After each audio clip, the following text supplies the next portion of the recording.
Today, we're going to be trying to make the worst Rubik's Cube known to man a little bit better using some lube, and I guess that's really all you can do to this cube.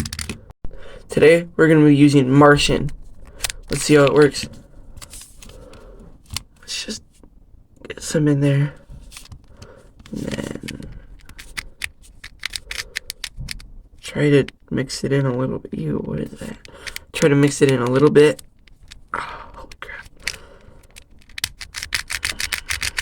Alright, now we're going to do the other side.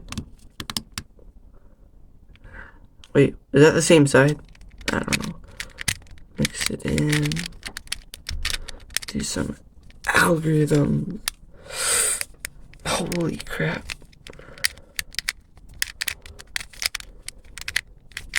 Oh my. Crap, it popped. This cube still sucks.